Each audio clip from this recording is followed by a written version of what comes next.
Bonjour et bienvenue sur Marqueur, votre podcast 100% marketing durable, car je suis convaincue que le marketing durable, c'est le marqueur de la bonne santé des entreprises. Le marketing, c'est le cœur de l'entreprise avec la proposition de valeur, des produits ou services. Et gérer des projets marketing avec le cœur nous emmène plus loin dans la formulation d'une offre qui fait sens aussi bien pour vos clients que pour vos collaborateurs. Je m'appelle Diane Cantan et après plus de 20 ans en marketing et communication digitale, j'ai décidé de partager ces convictions en réalisant des épisodes en solo ou avec des invités où j'aborde les différents sujets de marketing durable, communication responsable, numérique responsable et plus largement des enjeux liés à la RSE. Vous qui avez l'habitude d'écouter mes épisodes de Marqueur, vous savez que mes invités sont tous inspirants et passionnés par leur sujet, tout comme moi je le suis sur le marketing durable.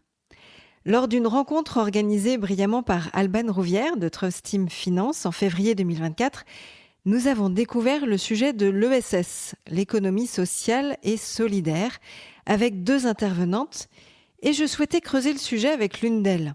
Nous avions écouté Camille Dorival, directrice de la rédaction de Care News, le média des acteurs de l'engagement, et Laurence Champier, directrice fédérale des banques alimentaires.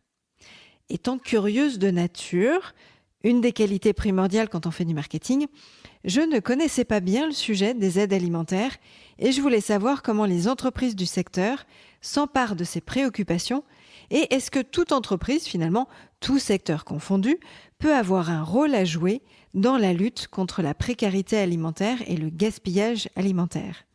Alors, bonjour Laurence. Bonjour Diane. Merci de m'accueillir chez toi aujourd'hui, ravie, avec ce petit café qui nous attend, un rayon de ciel bleu sur l'angle de la fenêtre, donc c'est parfait. Est-ce que, avant toute chose, tu pourrais te présenter ton parcours, qui tu es, pourquoi tu es arrivée à ce poste-là chez Banque Alimentaire ? Alors, je crois que déjà le point commun de toute ma carrière professionnelle, c'est l'alimentation. Et le lien social que crée l'alimentation, le repas, la convivialité.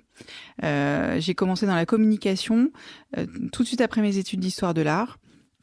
Et puis, en fait, rapidement, je suis devenue attachée de presse dans des agences et curieusement, assez vite sur les sujets de l'alimentation, de marque alimentaire. J'ai changé d'agence plusieurs fois jusqu'à la dernière qui était dans un grand groupe américain. Et là, j'ai eu la chance de m'occuper de grandes marques nationales agroalimentaires ou de grandes consos et qui m'ont déjà sensibilisé à la notion du gaspillage alimentaire et du gaspillage en général. Je voyais bien qu'il y avait des choses à faire et puis c'est resté dans un coin de ma tête. Je suis partie en Polynésie pendant 2 ans. J'ai suivi mon mari qui était médecin militaire.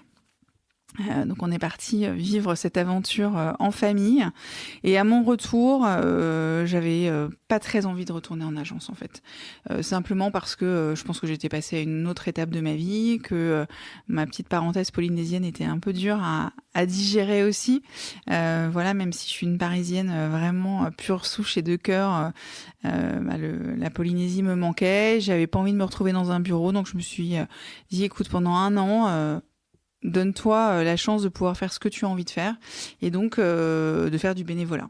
Alors c'est pas donné à tout le monde, j'avais aussi la chance de pouvoir le faire financièrement et j'ai un peu creusé et très rapidement je me suis dit mais en fait j'ai envie d'aller dans une association qui justement utilise l'alimentation pour créer du lien social, pour accompagner les personnes en situation de précarité.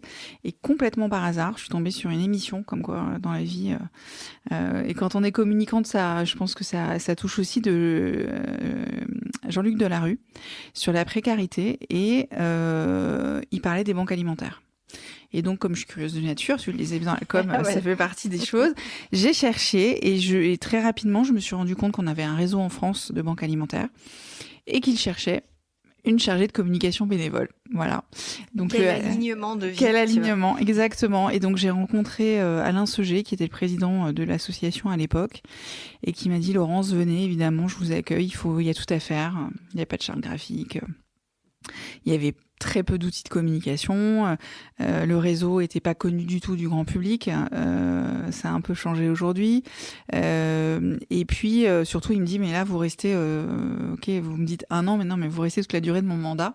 Et à l'époque, j'avais dit, président, vous savez, il y a un moment donné, il faut que je travaille. Il faut que je gagne ma vie. Et 15 ans après, j'y suis toujours. Donc voilà. Donc je pense que j'ai mis vraiment le doigt dans le petit pot de confiture de l'engagement et ça m'a plu. Et puis au bout de 7 ans où j'avais développé la communication, le marketing, les partenariats, on m'a proposé de reprendre la direction générale. Et donc le 1er juillet prochain, ça fera 8 ans que je dirige cette belle maison. Eh bien, bravo, félicitations pour cette belle histoire. Comme quoi, il y a aussi, quand on fait les choses avec le cœur, des fois ça nous suit, ça nous porte. Et là, je pense que tu me portes et tu parles magnifiquement bien de banque alimentaire. Alors, j'ai entendu déjà ton discours, mais là, il va falloir le partager aux auditeurs. Du coup, raconte-nous un peu quel est le rôle, quel est le but de banque alimentaire. Alors, les banques alimentaires, c'est, si je veux schématiser, c'est une grande plateforme logistique alimentaire qui est partout présent en France métropolitaine. On a aussi des banques alimentaires aux Antilles, à La Réunion, et puis, et je pense à eux aujourd'hui, une banque alimentaire AMI en Nouvelle-Calédonie. Ces banques alimentaires, elles ont un rôle très simple. Elles vont collecter tous les jours ce qui est retiré des supermarchés, ce qu'un industriel va produire en plus, ce qu'un agriculteur va avoir soit en plus, soit ce qu'on appelle les produits mal calibrés. Vous savez, ces produits, on veut tous des pommes bien rondes, des tomates qui ont des jolies formes. Et donc, parfois, la grande distribution leur refuse leurs produits. Et donc, toute cette chaîne de solidarité en amont, ces producteurs, ces agriculteurs, la grande distribution, donne aux banques alimentaires. Et nous, tout ça animé par 7000 bénévoles, on trie, on stocke et on redistribue à des associations. Et ça, c'est la grande force du réseau des banques alimentaires, c'est qu'on s'appuie sur le réseau associatif local dans chaque département. Et donc, on leur fournit l'aide alimentaire dont vont avoir besoin les associations elles-mêmes qui accueillent des bénéficiaires à l'aide alimentaire.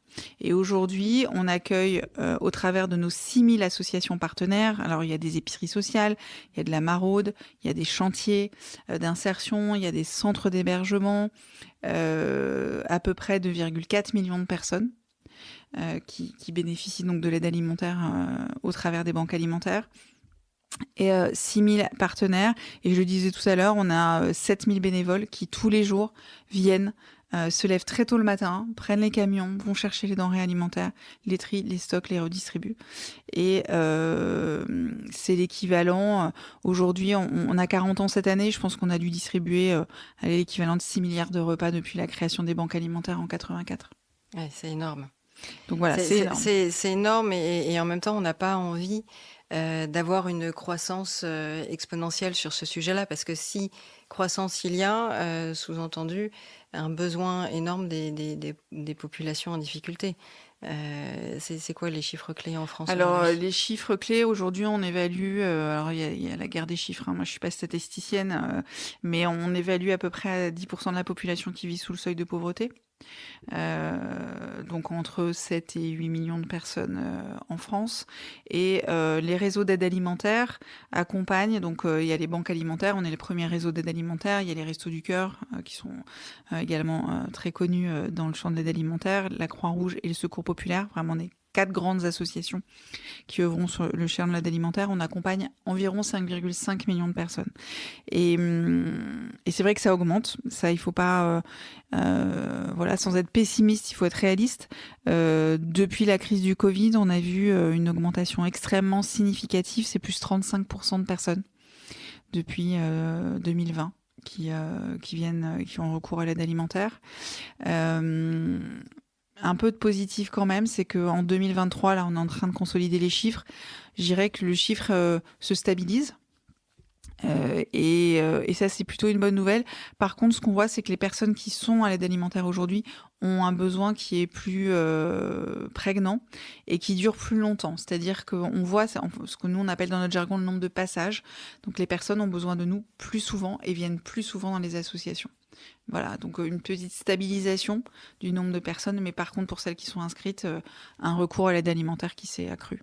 Et ça, on l'explique, il y a évidemment la crise sanitaire, la crise économique, la crise sur les prix, avec l'inflation sur les prix alimentaires et de l'énergie, et puis toutes les, je dirais, tout ce qui se passe dans le monde, tous les événements géopolitiques ou climatiques qui nous paraissent parfois très loin de chez nous et qui pour autant ont une incidence sur à la fois le prix des produits, les courants migratoires. On l'a vu pendant le conflit de l'Ukraine, on a accueilli beaucoup d'Ukrainiens qui étaient obligés de quitter leur pays.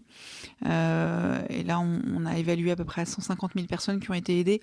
Donc voilà, il faut qu'on réponde à tous ces enjeux de société avec l'idée effectivement qu'on n'a pas envie que ça augmente. Mais voilà, il faut faire face à la réalité et aux enjeux, et puis de s'adapter à la situation. Et là, aujourd'hui, toute cette population qui est en attente savent où s'orienter, vers quelle association aller en fonction de là où ils sont présents en France ou dans les DROM-TOM. C'est suffisamment clair et guidant pour eux. Est-ce qu'ils vont oser? Il y a aussi le côté famille. Est-ce que c'est plutôt les mamans qui viennent quand il y a des familles qui osent, qui n'osent pas? Alors, il y a plein de sujets dans tes questions, mais déjà, la première chose, c'est on a quand même effectivement un système en France social qui fait que quasiment dans chaque ville, il y a un centre communal d'action sociale ou des centres intercommunaux avec des assistantes sociales. Donc, je dirais 90% des personnes aujourd'hui qui viennent à l'aide alimentaire dans une structure partenaire du réseau des banques alimentaires est envoyée par un travailleur social, donc a été identifié ou s'est identifié. Le deuxième sujet, c'est qu'effectivement, et on l'a bien vu avec les étudiants pendant le Covid, toquer à la porte d'une asso et venir demander de l'aide, c'est pas facile. Ça, et je pense que un des grands enjeux qui nous attend, c'est le recours au droit. On sait qu'il y a beaucoup de gens qui aujourd'hui ont droit à l'aide alimentaire. Et d'ailleurs, si on voit ce chiffre, je vous parlais de 35% tout à l'heure, qui a augmenté pendant le Covid, c'est qu'on a beaucoup parlé de l'aide alimentaire. Et que je pense qu'il y a des personnes certainement qui se disaient pas avant, j'y ai droit, peut-être que je pourrais aller demander de l'aide. Et qui, avec la médiatisation de ce sujet, se sont dit, voilà, de toute façon, j'ai pas le choix, il faut que j'ose le faire. Ça, c'est vraiment ce recours au droit sur lequel il faut qu'on travaille tous pour accueillir le plus de personnes possible et dans les meilleures conditions. Et puis effectivement, on sait que c'est les mamans et nous, c'est un vrai sujet, parce qu'aujourd'hui, les banques alimentaires accompagnent 30% de familles monoparentales.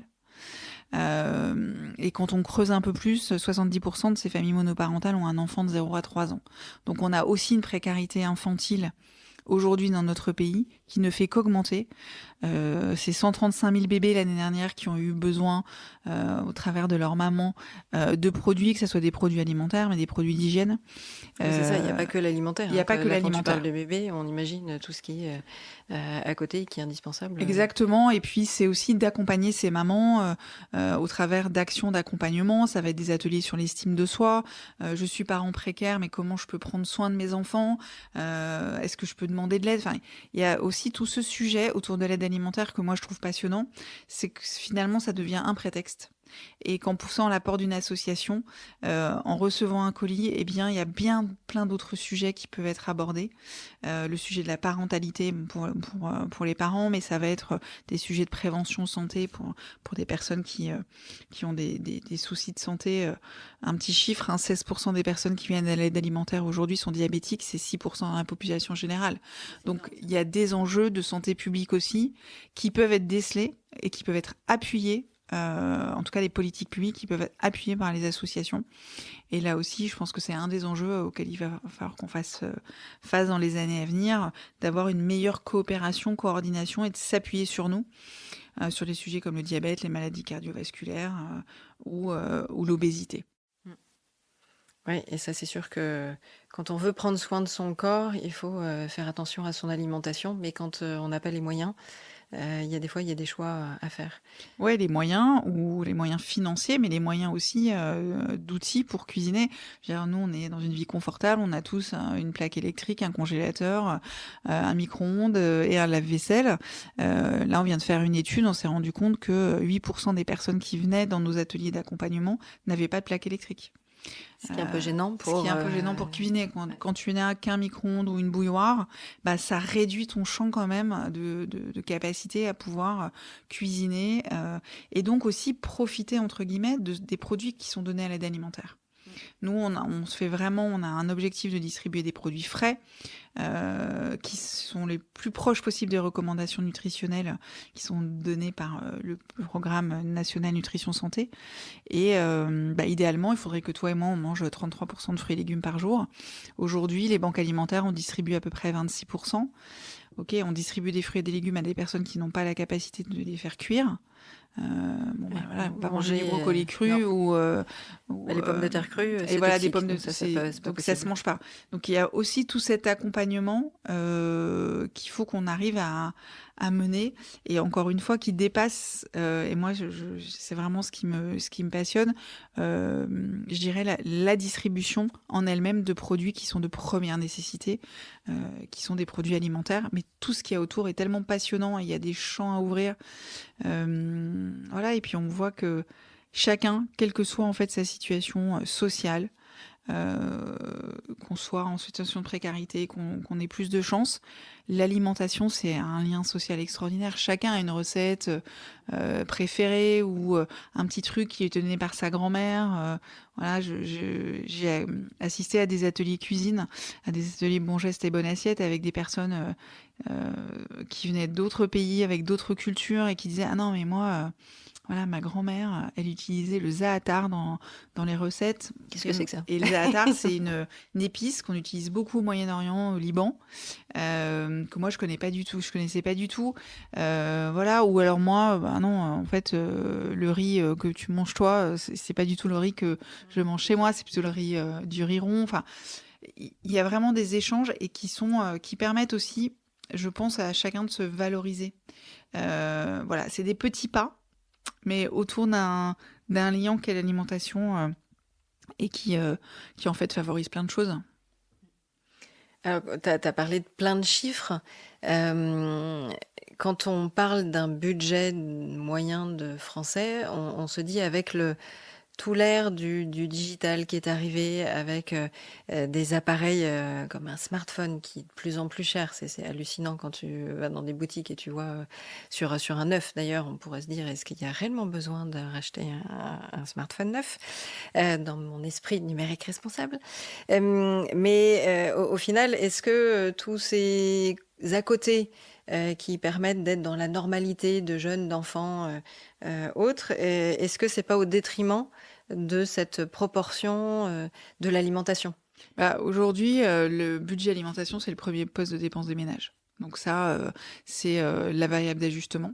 Et c'est bien le problème. Justement, c'est ça. C'est bien le problème, mais parce que je pense que ce qui était une dépense un peu, allez, on va dire de fantaisie avant d'avoir un smartphone ou un ordinateur, aujourd'hui c'est une obligation. Tu peux plus faire de démarches administratives sans avoir un smartphone ou un ordinateur. Tu peux pas chercher du boulot si t'as pas un smartphone ou un ordinateur. Et donc, ces dépenses qui n'existaient pas il y a 10 ans ou 15 ans sont aujourd'hui des dépenses qui sont obligatoires. Et c'est bien la problématique. Nous, les personnes qui viennent à l'aide alimentaire, elles ont, pour celles qui, je l'ai pas dit, mais dans les personnes qu'on accompagne aujourd'hui, 60% des personnes qui travaillent ont un CDI. Et donc, voilà, alors c'est parfois un CDI, le plus souvent à temps partiel, mais c'est quand même un contrat à durée indéterminée. Et les revenus de ces personnes, comme ce sont des temps partiels, c'est 870 € par mois. Donc tu enlèves le logement, tu enlèves effectivement ces dépenses contraintes d'énergie, de téléphonie, qui pour moi, encore une fois, sont pas des dépenses de plaisir, mais des dépenses obligatoire, il te reste pas grand-chose pour manger. Et donc ça c'est une problématique qui est très complexe parce que c'est vrai que souvent on a des idées reçues. On dit oui, alors les gens s'achètent pour ils s'achètent un écran plat, le dernier smartphone à la mode, parce que ça reste aussi des consommateurs comme les autres et que c'est pas parce qu'on est en situation de précarité qu'on n'a pas envie aussi de faire plaisir à ses enfants. Moi, j'entends aussi parfois vous donner des bonbons, du chocolat. Enfin, je veux dire, c'est pas essentiel. C'est pas essentiel, mais quand on est enfant ou quand on est parent, on a envie de faire plaisir à ses enfants et de pouvoir leur donner parfois des œufs chocolatés ou des bonbons pleins de sucre. Ça fait aussi partie du plaisir. Et c'est toute la difficulté en fait aujourd'hui d'être dans une société d'hyperconsommation où tu es sollicité à longueur de temps, de campagnes de pub, ou trop sollicité, ça c'est sûr.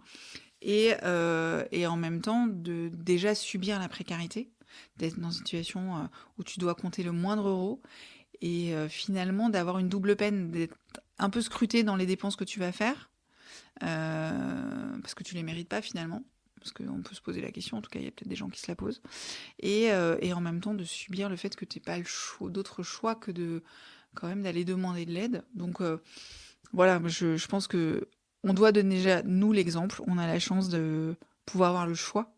Donc, effectivement, de se demander avant d'acheter un smartphone neuf ou autre chose, si on en a vraiment besoin et si on ne doit pas faire d'autres choix de consommation.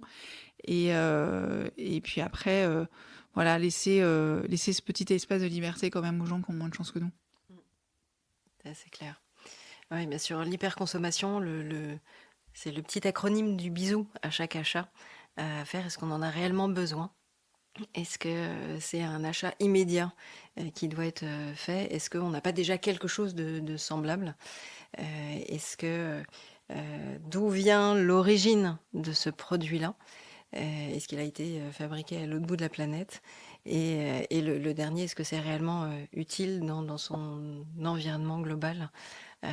Donc oui, il y a toujours ces questions-là, effectivement. Maintenant, la partie d'alimentation, c'est fondamental parce qu'on ne se nourrit pas, on dépérit, on n'est pas en bonne santé, que ce soit pour nous, pour nos enfants. Donc c'est un axe important.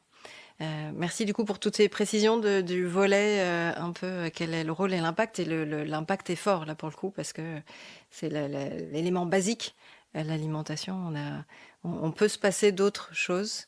De manger, pas forcément. On peut pas se passer de manger et puis on a un vrai impact écologique aussi. On n'en parle pas assez, mais les banques alimentaires, en récupérant des produits qui ont déjà été fabriqués, qui ont déjà été produits, qui ont déjà été cultivés, c'est 300 000 tonnes de CO2 chaque année qui sont évitées. Donc énorme. voilà, donc c'est énorme. Et un monde sans banque alimentaire, il faudrait reproduire, recultiver, tout refabriquer ce qui, tous ces produits. est gâché ou jeté ou qui en fait, oui, souvent, c'est des produits qui sont alors avec des dates de consommation valables. Évidemment, on n'a pas le droit de distribuer, et c'est bien normal, des produits à date dépassée. Mais surtout, une marque qui va faire un essai de recette et elle va pas être assez salée ou pas assez sucrée ou le packaging, il y a une erreur d'impression. Tous ces produits-là, ils partaient à la benne avant. Voilà, c'était et donc depuis 2016, avec la loi Garot, il y a une obligation de le donner à des associations. Donc ça, c'est toutes les entreprises qui sont dans le secteur de l'agroalimentaire, forcément connaissent cette loi-là et maintenant mettent en place ces démarches. Est-ce qu'il faut forcément attendre ce côté réglementaire et loi pour avoir finalement des gestes logiques et sensés ? Enfin, tu vois, de dire je jette, mais en fait, non, il y en a qui en ont besoin, et il y en a qui en ont besoin à côté, pas à l'autre bout de la planète, c'est à côté de chez nous, dans notre ville, etc. Alors, je pense que la loi, elle favorise quand même, en tout cas, une prise de conscience. Maintenant, ça existe depuis très longtemps, puisque nous, on a donc 40 ans cette année. Et depuis la création de notre réseau, on récupère des denrées alimentaires auprès de l'industrie, auprès de la grande distribution, auprès des producteurs. Donc, il y a déjà cette démarche de solidarité qui existait. Maintenant, c'est vrai qu'il y a d'autres acteurs, par exemple la restauration collective, qui n'était pas du tout intégrée, c'était presque, je dirais, il y avait la philosophie, mais c'était compliqué aussi, parce que il faut donner des produits qui soient sains, en respectant la chaîne du froid, etc. Donc, parfois, on se dit aussi, ça paraît simple, de données. Mais en fait, non, c'est assez complexe. Et donc, il faut, je pense que l'arsenal législatif, il est là aussi pour justement encadrer, expliciter, et puis après, peut-être que les chefs d'entreprise se disent ah bah ouais, bah moi aussi je peux donner. Moi, ça m'arrive tous les jours d'avoir des appels d'un producteur vraiment local et qui dit ah bah oui, là je fais des essais de recettes sur des pâtes. Mais je sais pas que je peux vous donner. Bah, je dis pas si, il y a une banque alimentaire qui est à 3 kilomètres de chez vous.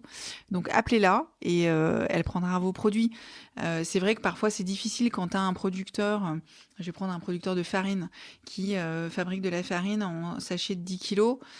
C'est plus compliqué pour nous parce qu'après on le redonne à des associations. Donc il y a des petits freins aussi parfois aux dons qu'on n'imagine pas, et qui sont purement logistiques, et qui voilà. Et donc on va travailler par exemple avec ces producteurs de farine pour qu'ils refassent de l'ensachage et qu'on ait des petits paquets de 500 grammes. C'est plus facile pour nous. Ah bah oui, ça c'est sûr. Chez toi, le paquet de 10 kilos, il Voilà. va durer un peu longtemps. Exactement. Et en plus, qu'il y a de la place pour mettre 10 kilos de farine chez soi. C'est ça. Donc voilà. C'est plus compliqué. Si jamais tu avais une baguette magique sur l'aspect réglementaire, est-ce qu'il y aurait une action, une loi que tu aimerais faire passer pour faire avancer tout le sujet du gaspillage alimentaire? Alors, j'en aurais 2. Chouette. Donc, si j'avais une baguette magique, ça serait, je pense, effectivement, de simplifier le don et de le rendre pour une association extrêmement simple pour recevoir, mais extrêmement simple aussi pour rendre compte. Aujourd'hui, une association d'aide alimentaire, elle est vraiment contrainte par des lois, par des règles, qui fait qu'on nous complique la vie.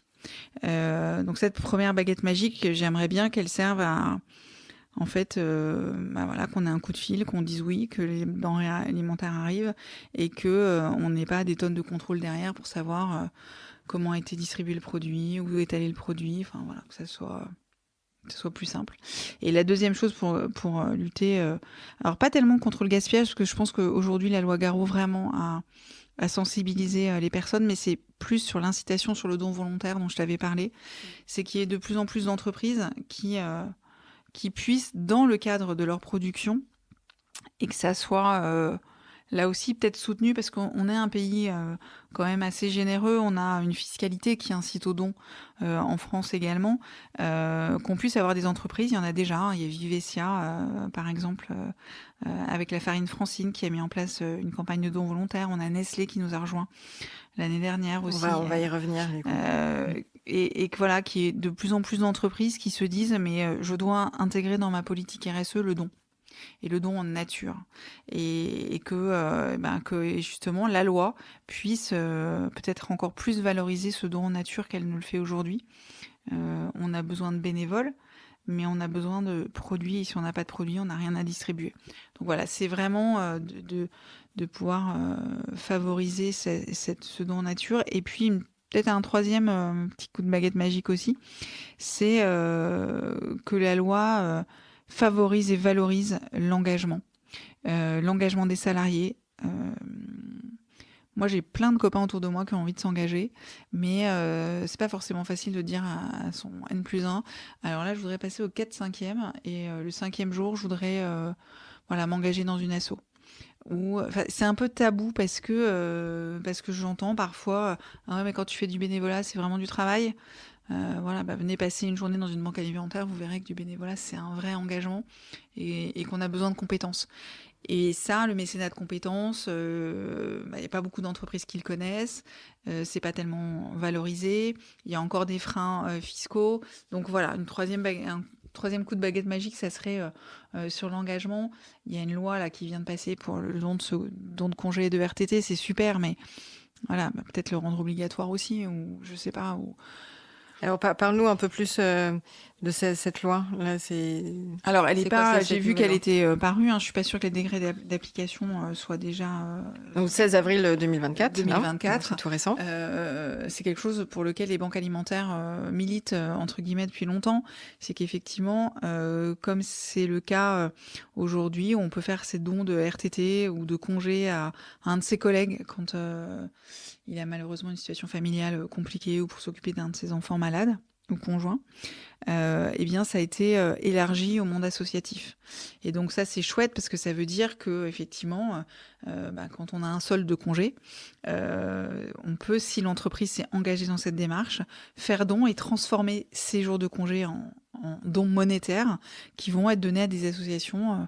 Alors, je pense que l'entreprise va devoir choisir, référencer les assos, mais en tant que salarié, c'est très concret. Je vais pouvoir donner 1 jour, 2 jours, 3 jours de congé ou de RTT que mon entreprise va transformer en don monétaire et va être donné à une asso.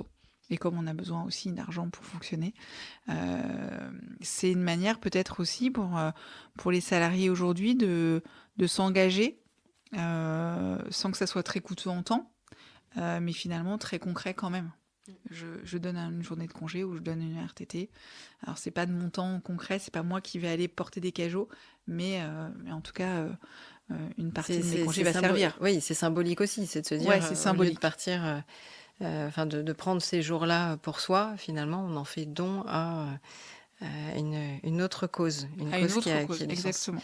Alors, du coup, là, tu parles d'un point de vue collaborateur, où effectivement, c'est important de les rendre acteurs, des fois.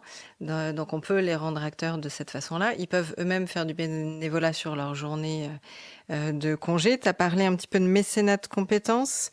Et il y a aussi du détachement de salariés. Est-ce que du coup, tu peux donner un peu ces pistes-là dans l'optique du dirigeant d'entreprise qui nous écoute ou d'un collaborateur peut-être proche de la retraite qui se dira « Ah tiens, attends, là je vais écouter un peu plus attentivement ce que je pourrais faire ». Alors, il y a effectivement beaucoup d'entreprises aujourd'hui, pas assez, mais un certain nombre d'entreprises qui mettent en place des journées de solidarité. Donc ça va être une journée ou 2 journées de bénévolat offerts aux salariés dans l'année, et le salarié va pouvoir aller donner sur son temps de travail une journée à une association qu'il aura choisie. Ça, c'est le mécénat de compétences, mais je dirais encore une fois, c'est déjà généreux, mais c'est la petite journée de solidarité. Et donc nous, on a beaucoup de salariés qui font la collecte nationale des banques alimentaires dans le cadre de ces journées de solidarité, qui nous rejoignent et qui viennent dans les magasins collecter. Et ça, c'est quand ils veulent dans l'année? Alors, des jours précis? nous, en fait, les entreprises qui nous accompagnent aujourd'hui choisissent de mettre en place la journée de solidarité le week-end de la collecte des banques alimentaires ou d'un autre événement, d'une autre asso. Ensuite, il y a effectivement le mécénat de compétences. Donc là, le mécénat de compétences, c'est sur une mission, c'est sur, je sais pas, une équipe marketing, par exemple, ou de communication digitale d'une entreprise qui décide, dans le cadre d'un projet porté par l'entreprise et la politique RSE, de donner 1 journée, 2 journées, 3 journées de conseil à une asso.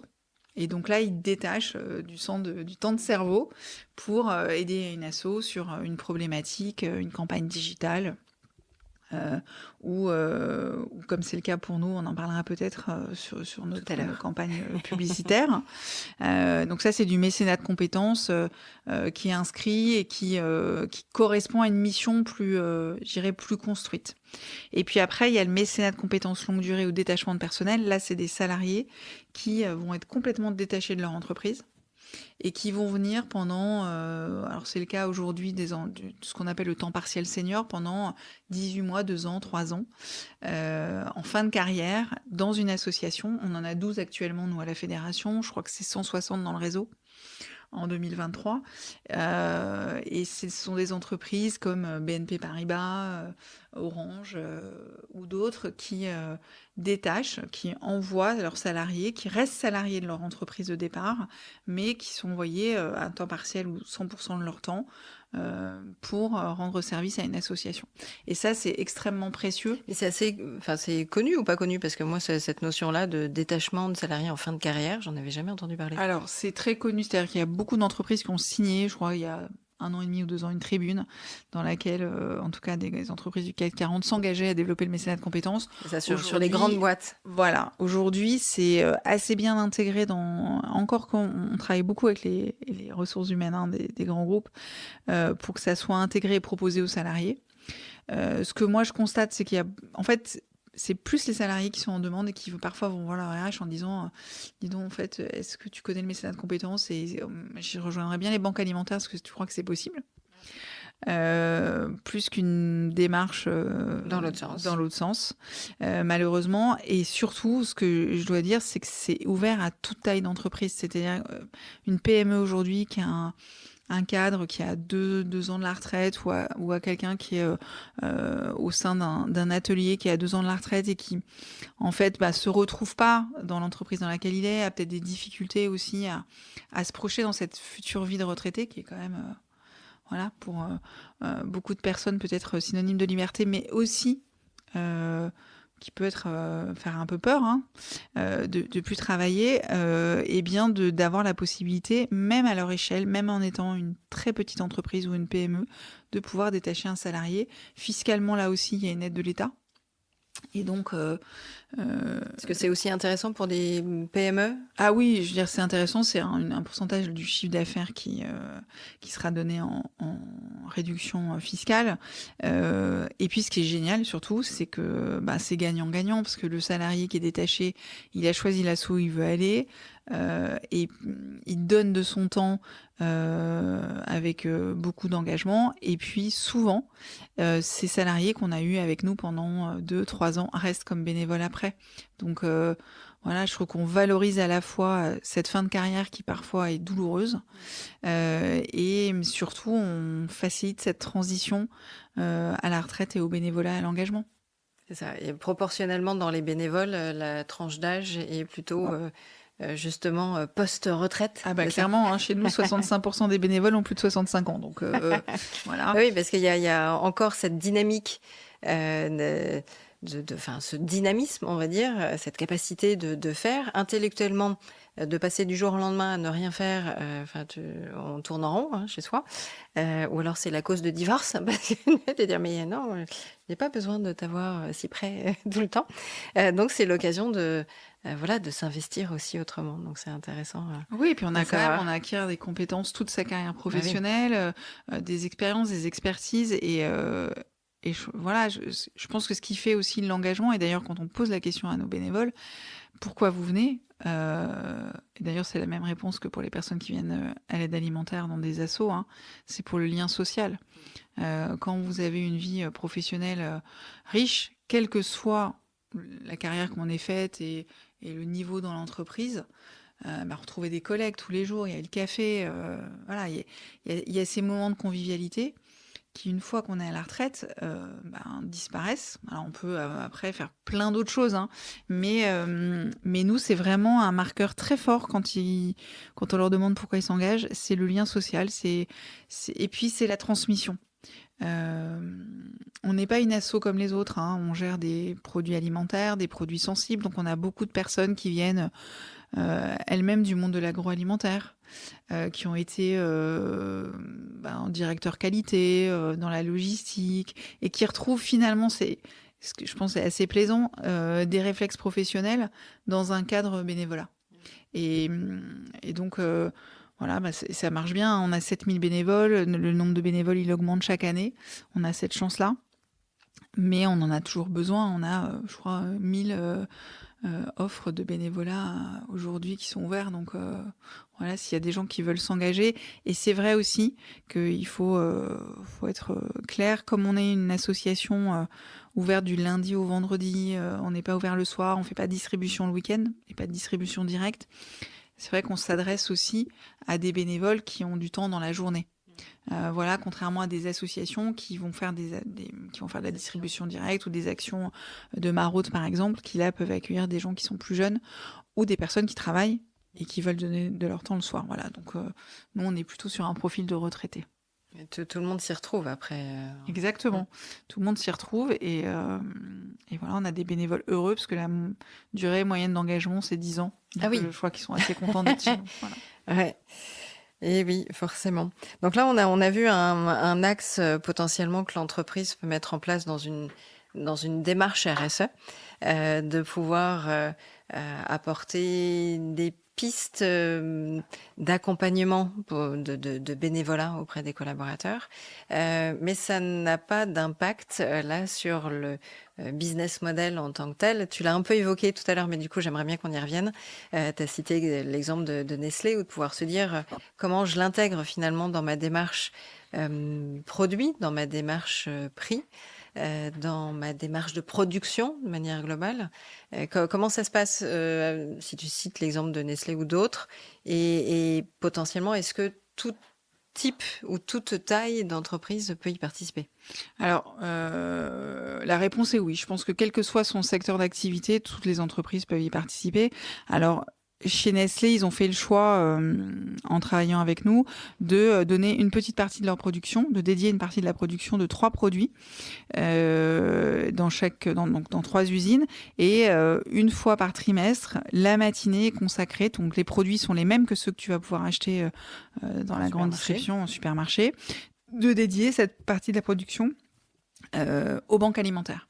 Et ça, c'est absolument génial. Pourquoi ? Parce que, d'une part, ça engage tous les salariés de l'entreprise, qu'ils soient sur la chaîne de production, les cadres, les personnes qui travaillent au marketing ou à la vente. Chacun sait que le 23 du mois de janvier, toutes les boîtes Nesquik fabriquées ce matin-là, elles vont aller aux banques alimentaires. Et donc, c'est une action très concrète de l'entreprise au profit d'une action de solidarité. Ça, c'est la première chose. Et vous, après, vous les récupérez? Et nous, ou ils nous les livrent et on les redistribue. Le deuxième avantage, c'est que c'est des marques nationales très connues et qui, pour une personne qui est en situation de précarité aussi, est quand même synonyme de je suis une personne comme une autre. Tu citais avec les chocolats ou les bonbons, mais c'est exactement la même chose. C'est de pouvoir se dire, mon enfant, il a sur la table du petit-déj les mêmes céréales que n'importe qui. Les autres copains dans la classe. Exactement, et c'est pas un packaging pour les pauvres. Voilà, c'est un produit marque nationale reconnue. Donc ça, c'est le deuxième avantage. Et puis le troisième, c'est que je trouve que ça s'inscrit assez simplement dans la politique RSE d'une entreprise. Et en général, d'ailleurs, c'est le cas aujourd'hui de Nestlé. Ils ont une journée de solidarité où ils demandent à leurs salariés, en tout cas, ils favorisent le temps salarié pendant la collecte nationale. Ils donnent une partie de leur production. Et comme c'est intégré dès le départ, c'est pas coûteux. Et les produits sont pas vendus plus cher. Les céréales que tu vas aller acheter ou le petit déjeuner coûtent pas plus cher. Et c'est le cas pour les petites entreprises. Il y a une entreprise qui s'est montée il y a pas très longtemps qui s'appelle Ramdam Social, qui sont 2 jeunes entrepreneurs. Et eux, ils ont décidé que dès le départ, dans leur modèle économique, ils allaient intégrer la solidarité. Et donc, ils sont venus nous voir. Ils sont allés voir le SAMU Social et puis une 3e association. Et en disant, voilà, nous, on va fabriquer des produits de très grande qualité, des produits plaisir, donc des gâteaux et des produits d'apéro. On veut les fabriquer en France, donc s'associer avec des marques, des petites entreprises locales pour fabriquer ces cookies ou ces chips. Et on veut que surtout, il n'y ait pas de marge de notre part, il n'y ait pas de marge de la grande distribution et que le prix de vente pour le consommateur reste raisonnable et que 10% du montant du produit reviennent à des associations. Et ils se sont lancés cette année au mois de janvier, je crois, et ils sont déjà à l'équivalent de 50 000 repas collectés pour les banques alimentaires. Et donc nous, ça va être 125 grammes pour chaque produit Ramdam acheté, ça va être 125 grammes de fruits et légumes redistribués aux banques alimentaires.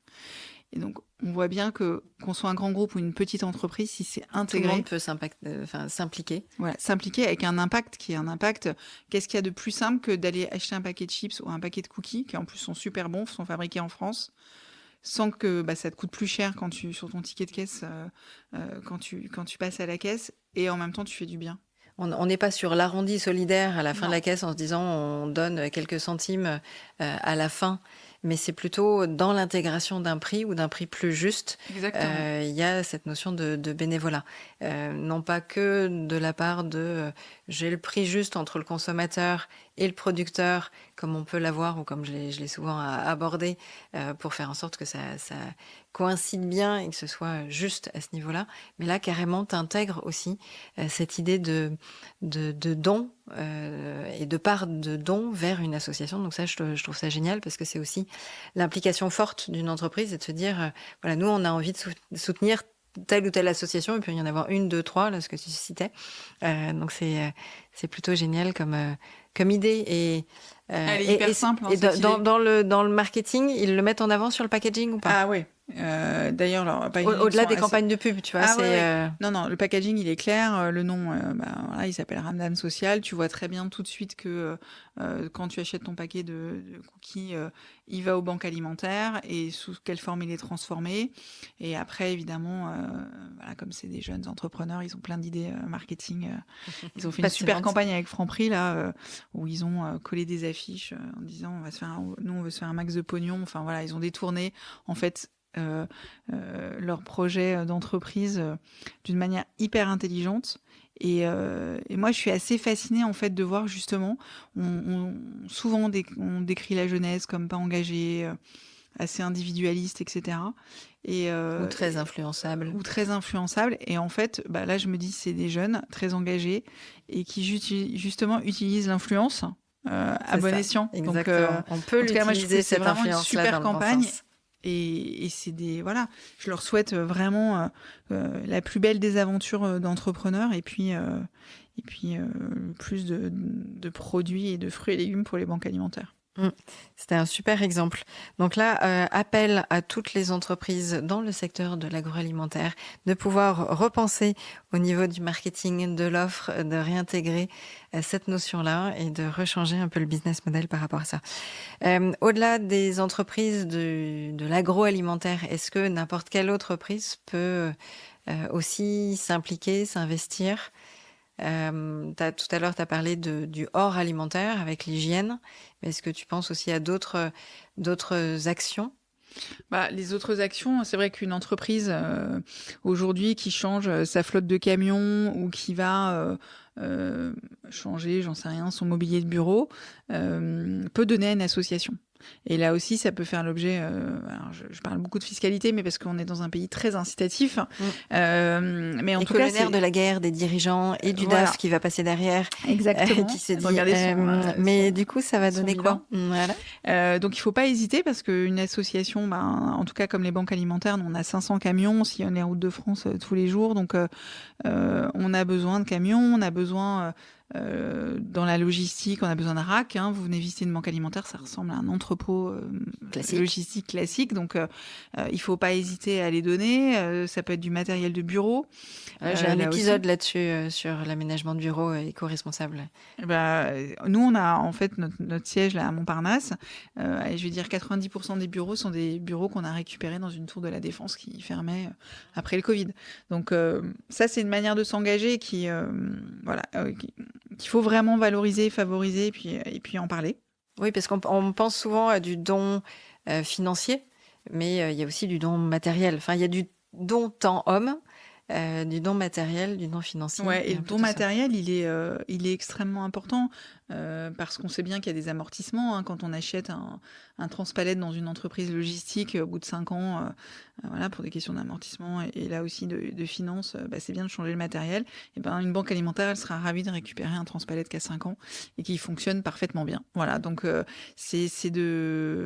là, c'est pas une question de taille d'entreprise. Donc voilà, le don de matériel. Et puis, moi, je pense quand même que le mécénat de compétences, si un comité de direction ou j'en sais rien, un comité social d'entreprise aussi veut venir dans une banque alimentaire faire une réunion, donner un peu de son temps et de ses bras à une BA, j'en sais rien, pour faire le tri une journée, toucher du doigt en fait concrètement ce que l'on fait, on est très ouvert à ça. Et je pense qu'en fait ce qui finit toujours de convaincre un chef d'entreprise quand il vient visiter une banque alimentaire, c'est qu'on est une association extrêmement professionnelle. Et donc, voilà, on a cette chance de fonctionner avec des bénévoles, mais avec un process, avec une rigueur qui est tout à fait professionnelle. Et moi, je pense qu'il faut qu'on ouvre les vannes, en fait, entre le monde associatif et le monde économique. Parfois, on nous met dos à dos. On peut avoir aussi le monde associatif, avoir une petite méfiance vis-à-vis du monde économique. Et moi, je pense que justement, on doit intégrer plus de salariés dans nos équipes. On doit intégrer plus d'entreprises dans nos équipes et inversement, les entreprises doivent intégrer un peu plus le monde associatif dans leur quotidien.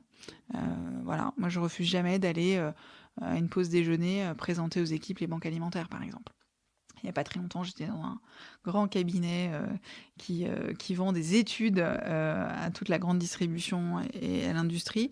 Et j'étais assez fascinée. À l'heure du déjeuner, je sais pas, il y avait peut-être 50 personnes. La moyenne d'âge était de 30 ans. Et voilà, ils avaient plutôt décidé de manger leur sandwich sur leur salade avec moi que d'aller le manger au restaurant au restaurant d'entreprise.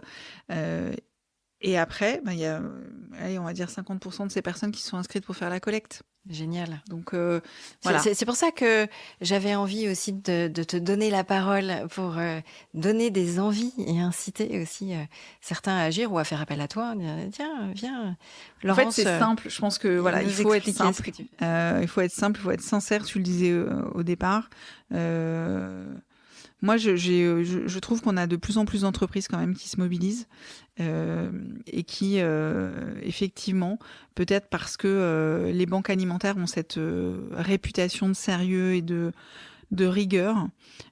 C'est très important, je pense, quand tu es producteur agricole, par exemple, que tes produits, que tu as mis du temps à cultiver, quand tu vas les donner à une asso, que tu saches que cette asso, elle va en prendre soin. Et c'est la même chose pour un industriel qui là va vendre son image de marque. Et les banques alimentaires, on est garant de ça. Voilà, les produits que vous nous confiez, ils vont être traités correctement, ils vont être redistribués à des personnes qui en ont besoin.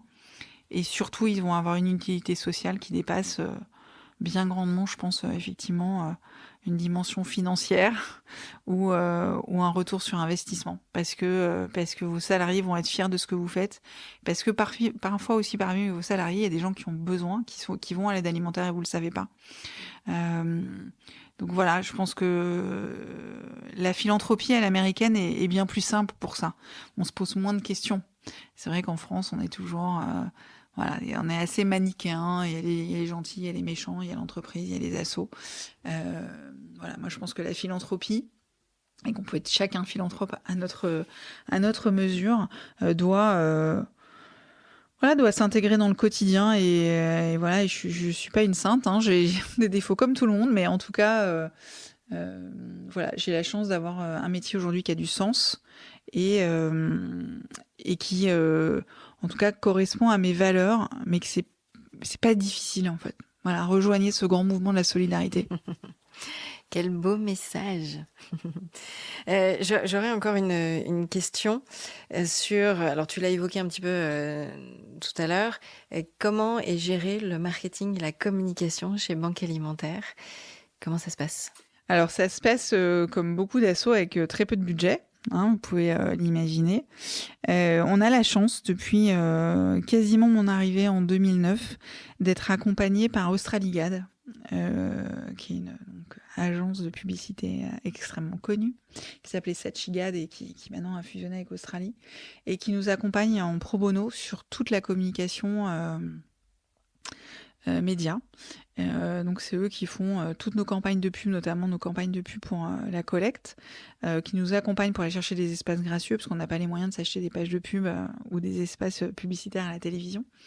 Donc ils nous accompagnent vraiment sur toute la conception. Qui sont très, très réussis, ces campagnes de pub. Moi, je les adore. On ne fait pas des tonnes, on en récolte. Voilà, on vient de faire une campagne avec Electro-Dépôt qui est absolument géniale et qui est devenue virale avec... il fallait y penser. Et voilà, et c'est parce qu'on a la chance d'avoir une agence avec beaucoup de talent. Et j'en profite, si Gilles Masson m'écoute, voilà, il se reconnaîtra. Il sait, voilà, ça aussi c'est de la fidélité. Ça fait très longtemps qu'on travaille ensemble, et donc ils ont conçu une campagne où, dans un magasin d'électroménager, il y avait une affiche quand on ouvrait un frigo, parce que les gens venaient acheter des frigos, en disant c'est le seul endroit où un frigo devrait être vide. Ou pour certains c'est un bac à bière, d'autres un bac à légumes, et pour beaucoup c'est un bac vide.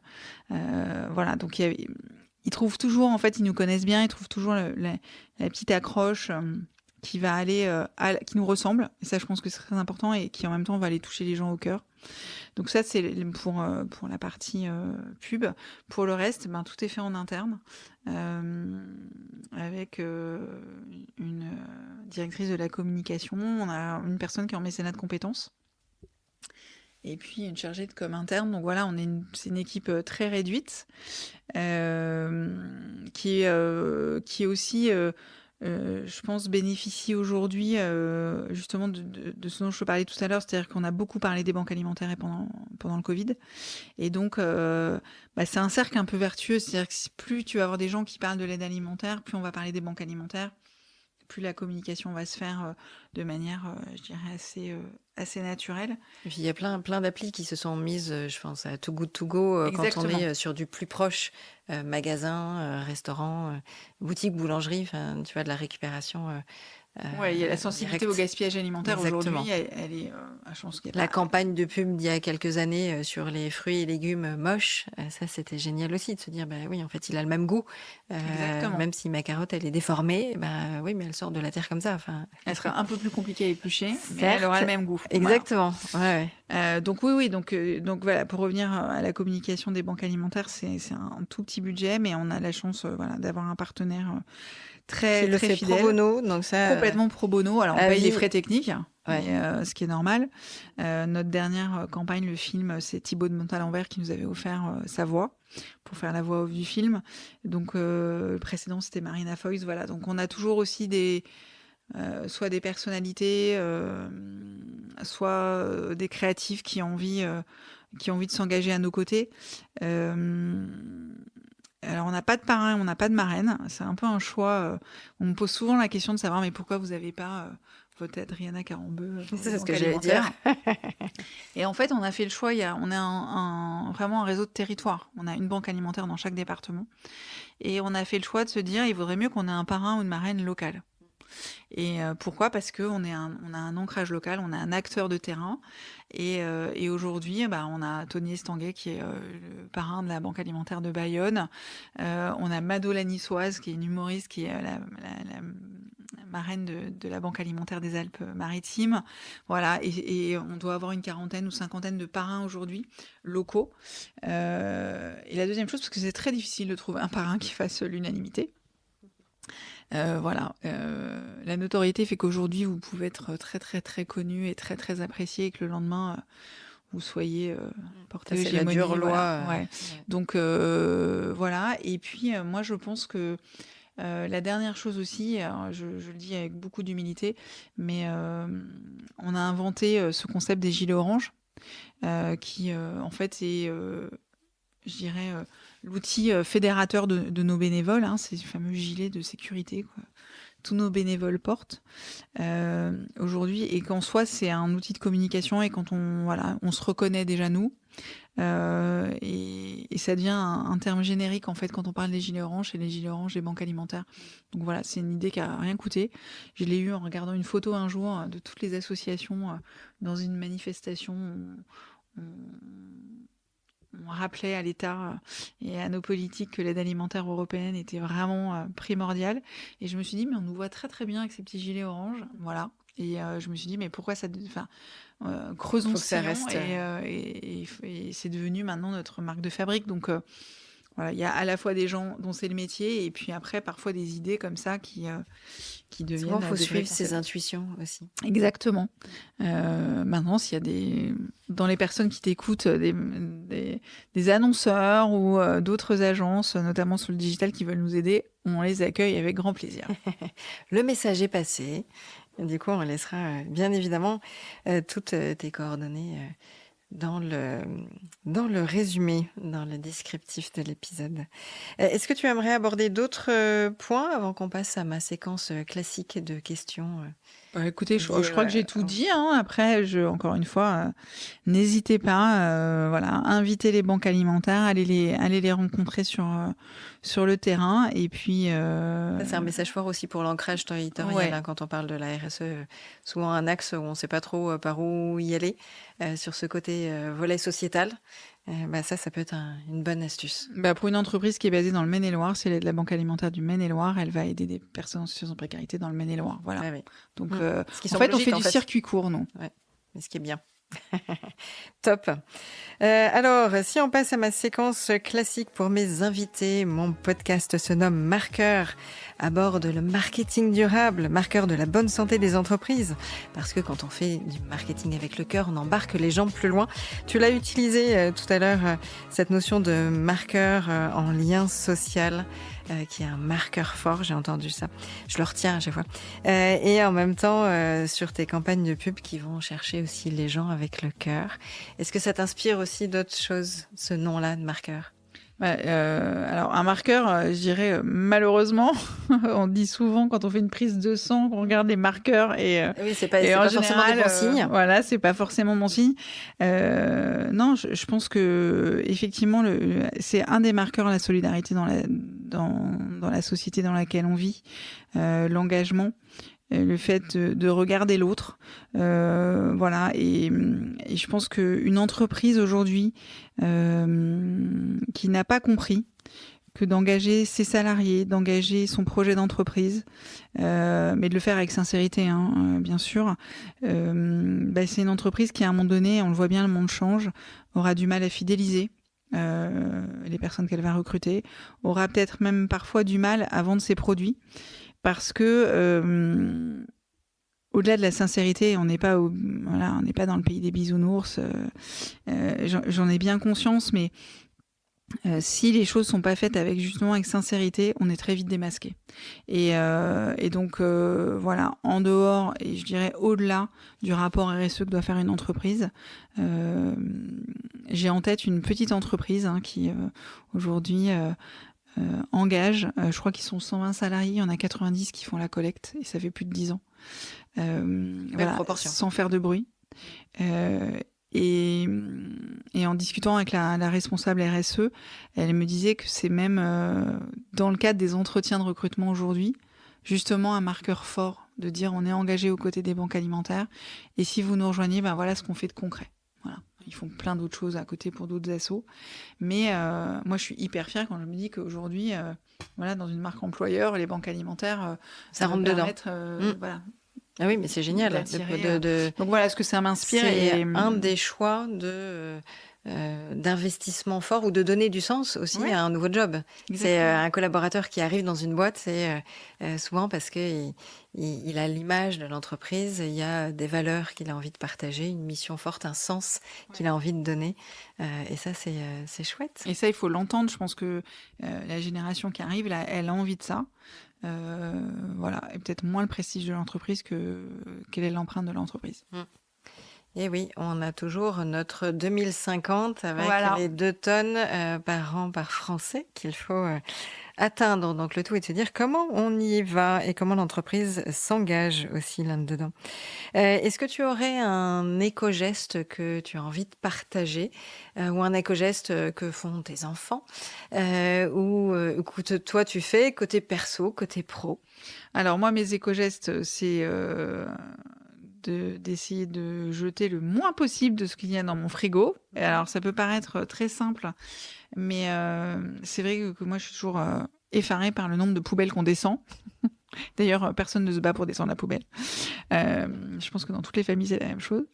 Et donc, c'est vraiment d'accommoder les restes. Et c'est vrai que depuis que je suis aux banques alimentaires, je suis encore plus sensibilisée à ça. Et que j'ai éduqué, en tout cas, j'ai essayé de transmettre ça à mes enfants. De dire avec un petit reste de ci, un petit reste de ça, on refait le dîner de ce soir. Et puis un autre éco-geste, alors moi je le fais pas parce que je ne fume pas, mais je trouve qui est totalement aujourd'hui délaissé, c'est le fait de jeter ses mégots dans une poubelle. Et je me faisais la réflexion ce matin en me promenant, en allant faire une course, et sachant que j'allais devoir, du nombre de mégots qui sont jetés par terre. Et il y a une phrase, alors moi je suis charentaise d'origine, mais à La Rochelle, chaque fois que tu as une bouche d'égout, une ville que je connais bien et que j'aime beaucoup, voilà, et tu as marqué ici commence la mer. Et je me dis mais en fait on n'a pas trouvé de solution encore, on n'a pas encore sensibilisé assez les gens pour que quand ils aient fini de fumer leur cigarette en bas de leur immeuble de bureau pendant leur pause clope, ou quand ils fument leur cigarette sur le chemin du métro, ou ils fument leur cigarette tout court, que ces mégots ne finissent pas par terre. En fait. Voilà. J'ai une image ultra moche qui vient, désolée. Mais ça serait un peu dans le même esprit que les chiens, avec les propriétaires Exactement. des chiens qui ramassent quand le chien se balade, qui ramassent les crottes. Eh bien, typiquement, c'est aussi une forme de déchet et on devrait avoir, pour les fumeurs, ils devraient avoir un petit sachet pour récupérer leur mégot ou aller jusqu'à la poubelle à 500 mètres plus loin. Mais oui, quand on voit les effets dans les océans ou dans les rivières déjà avant d'arriver. Et puis la durée aussi effectivement de décomposition d'un mégot. Alors j'ai plus le chiffre en tête, mais je crois que c'est en centaines d'années. Voilà. Donc, et je pense que parmi les personnes qui jettent leur mégot par terre, il y en a plein qui ont en même temps une conscience un peu écologique. Donc voilà, il faut juste l'appliquer jusqu'au bout. Donc l'éco-geste à favoriser, c'est jeter vos mégots dans les poubelles ou achetez-vous des petits cendriers portatifs et vous les jetez une fois que vous êtes arrivé chez vous. Voilà. Yes, je prends. Et puis, ma dernière question, quel serait l'invité que tu aimerais que je convie à un futur épisode de Marqueur ? Alors, j'en ai 2. Parce que c'est comme les coups de baguette magique, moi. Ouais. Alors, la première, c'est Laurence Lepetit, qui est directrice générale de France Générosité, qui est le principal syndicat qui regroupe toutes les associations qui font appel à la générosité du public et qui, tous les ans, France Générosité publie un baromètre de la générosité qui permet de quantifier, de qualifier la générosité des Français en monétaire. Et voilà, c'est quelqu'un qui est très engagé aussi et qui a une vision, je trouve... déjà, ils ont des campagnes de pub qui sont... voilà, vos dons agissent, qui sont toujours chouettes. Et puis, qui a une bonne vision de ce qu'est la générosité en France. Et la deuxième, c'est Catherine Chapalin, qui est directrice de la RSE chez Nestlé, que je connais depuis très longtemps et qui vient du monde syndical, puisqu'elle était directrice générale avant d'une des principales associations des industriels français. Et là, qui a pris ce poste il y a 1 an et demi et qui est très, je veux dire, par fidélité aussi, parce que je trouve que mon parcours professionnel, il est aussi émaillé de très belles rencontres. Voilà, on s'était toujours dit qu'on arriverait à faire quelque chose ensemble, et je suis très heureuse aujourd'hui de ce partenariat avec cette entreprise et qu'elle a réussi à monter en un temps record. Donc voilà, et c'est quelqu'un de très sincère aussi qui voit bien comment le monde de l'entreprise peut changer le monde tout court en s'associant avec une association. Donc voilà, c'est mes 2 petits coups de cœur. Chouette, merci beaucoup. C'était génial, j'espère que vous avez apprécié, vous de l'autre côté de la ligne, l'ensemble de nos échanges, que ça vous a inspiré, que vous avez envie de vous investir davantage ou d'essaimer quelques petites graines et bons messages au sein de l'entreprise pour faire en sorte que tout le monde bouge dans le bon sens et agisse. Un grand merci Laurence. Merci Diane. À très vite. Merci d'avoir écouté jusqu'au bout cet épisode.